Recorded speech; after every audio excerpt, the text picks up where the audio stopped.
अगर आपकी सैलरी से हर महीने पीएफ कटता है तो ये खबर आपके लिए लाखों रुपए की साबित हो सकती है, क्योंकि ईपीएफओ ने सिर्फ नया पोर्टल लॉन्च नहीं किया है बल्कि पीएफ निकालने, क्लेम करने और अकाउंट मैनेज करने का पूरा सिस्टम बदलना शुरू कर दिया है। दावा है कि कई क्लेम पहले से भी तेजी से निपटेंगे, ऑटो प्रोसेसिंग बढ़ेगी और कई नई सेवाएं आसान हो जाएंगी। लेकिन क्या अब पीएफ 3 दिन में मिल जाएगा? क्या यूपीआई और एटीएम से पीएफ निकलेगा? और सैलरी स्लिप वाले कर्मचारियों पर इसका क्या असर होगा? आइए समझते हैं पूरी कहानी विस्तार से। भारत में 7 करोड़ से ज्यादा ईपीएफ सदस्य हैं, यानी जिनके पास ईपीएफ का अकाउंट है। लेकिन वर्षों से लोगों की शिकायतें एक जैसी थी। पीएफ निकालने में देरी, बार-बार केवाईसी, अलग-अलग ऑफिस और क्लेम की लंबी प्रक्रिया।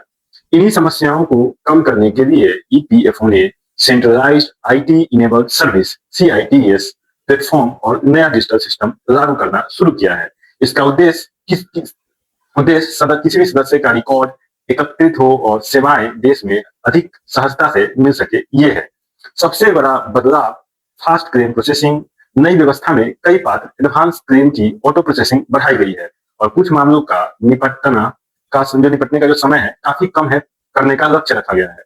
हाल ही की घोषणाओं के अनुसार कई दावों में निपटारा लगभग 3 दिन में करने की दिशा में काम हो रहा है।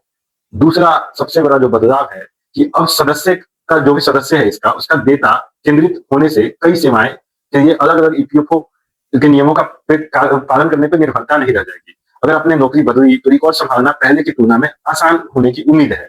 अब बात उस सवाल की है जो सबसे ज्यादा पूछा जा रहा है कि क्या एटीएम या यूपीआई से पीएफ निकलेगा?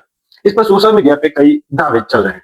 सच्चाई ये है कि ईपीएफओ डिजिटल निकासी और आधुनिक भुगतान विकल्पों की दिशा में काम कर रहा है, लेकिन हर सुविधा सभी सदस्यों के लिए तुरंत लागू हो गई ऐसा मान लेना सही नहीं होगा। संबंधित सुविधाएं चरणबद्ध तरीके से लागू की जा रही है। अब नियम के अनुसार धीरे धीरे सब कुछ लागू होगा। यानी वायरल पोस्ट देखकर ये मान लेना कि एटीएम से पीएफ का पैसा निकलेगा, ये अभी सही नहीं होगा। सैलरी स्लिप कर्मचारियों के लिए इसका क्या मतलब है? अगर आपकी कंपनी नियमित रूप से पीएफ जमा करती है, केवाईसी सही है, आधार, पैन और बैंक खाता लिंक है, तो भविष्य में क्लेम करना पहले की तुलना में आसान और तेज हो सकता है। लेकिन अगर एम्प्लॉयर ने पीएफ जमा नहीं किया जबकि सैलरी स्लिप में पीएफ कट रहा है, तो आप ईपीएफओ में शिकायत दर्ज करा सकते हैं। ईपीओ ईपीएफओ की एफएक्यू में संबंध में शिकायत की प्रक्रिया भी बताई गई है कि आप शिकायत कैसे कर सकते हैं। ईपीएफओ का ये बदलाव सिर्फ नया पोर्टल नहीं बल्कि करोड़ों कर्मचारियों के लिए पूरी डिजिटल व्यवस्था को आधुनिक बनाने की कोशिश है। लेकिन एक बात याद रखिएगा, हर वायरल वीडियो सही नहीं होता। नई सुविधाएं और नए नियम में फर्क होता है। इसलिए पीएफ से जुड़ा कोई भी फैसला लेने से पहले आधिकारिक ईपीएफओ जानकारी ईपीएफओ की वेबसाइट पर जाके जरूर देखें। आने वाले महीनों में अगर सरकार ये सुधार पूरी तरह से लागू कर देती है तो पीएफ निकालना, ट्रैक करना और मैनेज करना पहले से ज्यादा आसान हो जाएगा, काफी आसान हो जाएगा।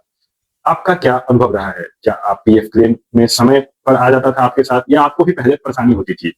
कमेंट में अपना अनुभव हमें जरूर साझा करें। हम आपके एक-एक अनुभव जो आपके होंगे उसको मैं ध्यान से पढ़ूंगा और समझना चाहूंगा कि आपके साथ कैसी घटनाएं होती थी।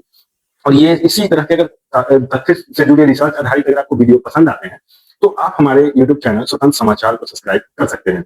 अगर वीडियो अच्छी लगे तो लाइक, या फिर अगर बुरी लगे तो डिसलाइक भी कर सकते हैं। और अपने परिवार वालों के साथ ये वीडियो जरूर साझा करें जिनका पीएफ से जुड़ा कोई भी काम हो। फिलहाल इसका अगर मैं आपको आसान भाषा में बताऊं तो अभी फिलहाल सरकार ने वेबसाइट लगभग उनका तैयार हो चुका है। जल्द ही वो लॉन्च करके सब कुछ एक्टिव करेंगे, लेकिन थोड़ा थोड़ा टाइम लगेगा चरणबद्ध तरीकों से, क्योंकि ये भारत है। मैं मिलता हूँ अगले वीडियो में नए वीडियो के साथ। तब तक के लिए वीडियो को देखने के लिए धन्यवाद। जय हिंद।